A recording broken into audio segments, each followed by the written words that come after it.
j'appartiens et que j'ai de plus en plus été convaincu que nous devions nous mobiliser sur cette question européenne parce qu'il s'agit, et je pèse mes mots, il s'agit d'un vol de démocratie dont les Français ne sont pas conscients.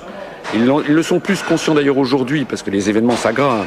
Et d'ailleurs, c'est la raison pour laquelle le mouvement politique que j'ai créé en ce moment engrange de plus en plus d'adhésions, même si nous sommes interdits d'antenne dans les médias, à la télévision, à la radio. Mais moi, dès les années 97-98, j'avais compris ceci et je me suis rapproché de M. Pasqua, en effet, comme vous l'avez dit, lorsqu'il a créé un mouvement qui s'appelait le Rassemblement pour la France. Alors, il y a des gens, notamment parmi vos auditeurs, qui doivent immédiatement pousser les hauts cris en disant « Ah, auprès de Pasqua ». Mais pourquoi je... Effectivement, voilà, mais on en reparlera tout à l'heure, mais sur Radio Canu, Pasqua, c'est pas la personne dont on a envie de promouvoir et les idées et la carrière. Mais moi non plus, je ne suis pas là pour promouvoir M. Pasqua, puisque justement, je me suis fâché avec M. Pasqua et j'ai fini par claquer la porte. Pourquoi j'ai fait ça ?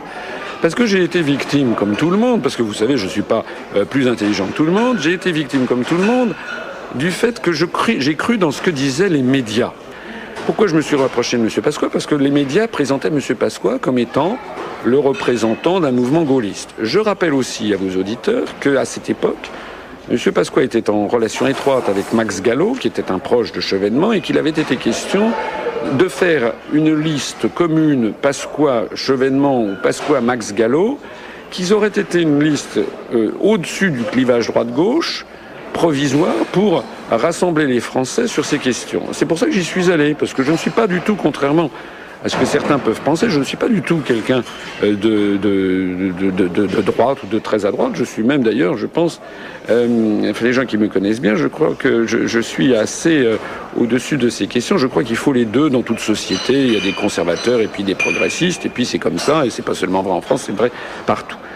Qu'est-ce que j'ai découvert quand je suis allé au RPF de M. Pasqua ? J'ai découvert progressivement que M. Pasqua ne servait pas du tout les intérêts que j'avais cru qu'il servait, c'est-à-dire qu'en réalité, M. Pasqua était une dent du râteau, si je peux me permettre de m'exprimer ainsi, pour en fait réélire M. Chirac. Et moi j'ai découvert, si vous voulez, ce qu'était la politique. Ça a assez bien fonctionné en 2002. Ça a très bien fonctionné. Pourquoi Chirac a été élu en 2002, a été réélu ? C'est parce que la droite avait donné ses 500 signatures à pas mal de petits candidats de gauche, Daniel Gluckstein, Christiane Taubira, M. Chevènement, etc., alors que la gauche n'avait pas eu la même malignité. Et M. Pasqua avait dit qu'il serait candidat au présidentiel. Et puis, il a finalement pas été. C'est vrai que ça a beaucoup aidé au passage de Le Pen au second tour. Voilà. Et c'est exactement ce qui s'est produit. Il n'a pas été donc. On a eu. M. Jospin a été affaibli à gauche par la multiplicité des candidatures, alors qu'à droite, M.